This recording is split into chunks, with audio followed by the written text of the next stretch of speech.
ಇತ್ತು. ಅಂದ್ರೆ ಪೂಜೆ ಇತ್ತು, ಅದನ್ನೆಲ್ಲ ಪೂರೈಸಿಕೊಂಡು ಮನೆಗೆ ಸ್ನಾನ ಮಾಡಿಕೊಂಡು ಬರುವುದು ಅಂತೇಳಿ ಬಾವಿ ಕಟ್ಟೆಗೆ ಬರುವಾಗ ಅಲ್ಲಿ ಕೊಡಪಾನ ಮಕ್ಕಳಿಗೆ ಹಗ್ಗ ಇರಲಿಲ್ಲ. ನನ್ನ ಹೆಂಡತಿ ಕೊಡಲಿ ಕೊಟ್ಟಿಗೆ ಇಟ್ಟಿದ್ದಾಳೆ, ನನ್ನ ಬಗ್ಗೆ ಮಟ್ಟಿಗಾಗಲ್ಲ. ಹಾಗೆ ಕೊಟ್ಟಿಗೆ ಹೋಗಿ ಹಗ್ಗ ಇಟ್ಕೊಂಡು ಬಾವಿ ಕಟ್ಟೆಗೆ ಬರುವಾಗ ಕೊಡಪಾನ ಮೇಲೆ ನಾಗಿಟ್ಕೊಂಡು ಕೊಡಪಾನ ಬಾವಿಗಳಿಗೆ ನನ್ನ ಗ್ರಾಮದ ಹೇಳಿಲ್ಲ.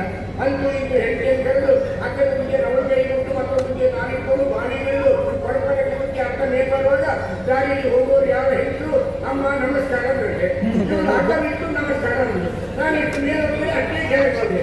ಮತ್ತೊಂದು ಮಕ್ಕಳು ಏನಂದ್ರೆ ಬಟ್ಟ ಬಾವಿಯಲ್ಲಿ ನೀರಿನ ಇಲ್ಲಿ ಅಂತ ಉಂಟು ಅಂತೇಳಿ ಒಲಿಗೆ ಅದು ನಾನೇ ಅಂತ ಗೊತ್ತಾಗಿ ಹೇಗಾದ್ರೂ ಮಕ್ಕಳು ಕರೆದು ಹಗ್ಗ ಇಟ್ಕೊಂಡು ಅಂತ ಹೇಳ್ಕೊಂಡೆ. ಈಗ ನಿಮ್ಮನ್ನು ಕರೆಯುವುದಕ್ಕೆ ಕಾರಣ ಏನು?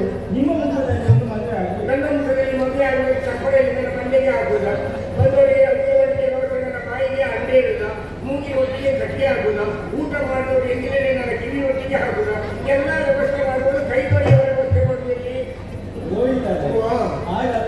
ನಿಮ್ಮ ಮುಖೇನವಾಗಿ ನನ್ನ ಮುಖದಲ್ಲಿ ಅಲ್ಲ, ನನ್ನ ಮುಖೇನವಾಗಿ ಯಾರಿಗೆ ಮದುವೆ ಯಾವ ಹುಡುಗ ಎಲ್ಲ ನನ್ನ ಮಗಳಿಗೆ ಹೌದು. ಆ ಮಗಳಿಗೆ ಹುಡುಗ ಯಾವ ಹುಡುಗ ಪಾತಾಳ ಲೋಕದಾಧಿಪತಿ ವಿದ್ಯುನ್ಮಾನ್. ಎಲ್ಲಿ ಮಾತಾಡಿ ಉದ್ಯೋಗ ಪಾತಾಳ ಲೋಕದಾಧಿಪತಿ ವಿದ್ಯುನ್ಮಾನ್ ಹೇಳಿದ್ದಾರೆ ಹುಡುಗ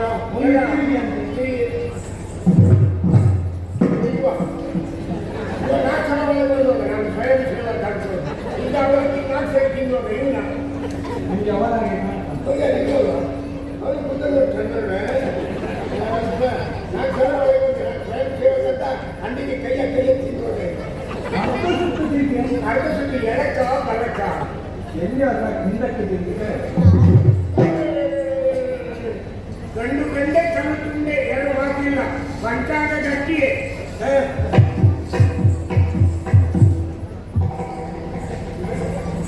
ಈ ಹುಡುಗ ಸ್ವಲ್ಪ ದುರಂತ ಪುರೋಹಿತರು ಬರುವಾಗ ಎದ್ದು ಒಂದು ನಮಸ್ಕಾರ ಮಾಡಿ ಆಶೀರ್ವಾದ ಪಡ್ಕೊಳ್ಳಿಟ್ಟು ಸಾಮಾನ್ಯ ಪ್ರಜ್ಞೆಯು ಬರುವುದಿಲ್ಲ.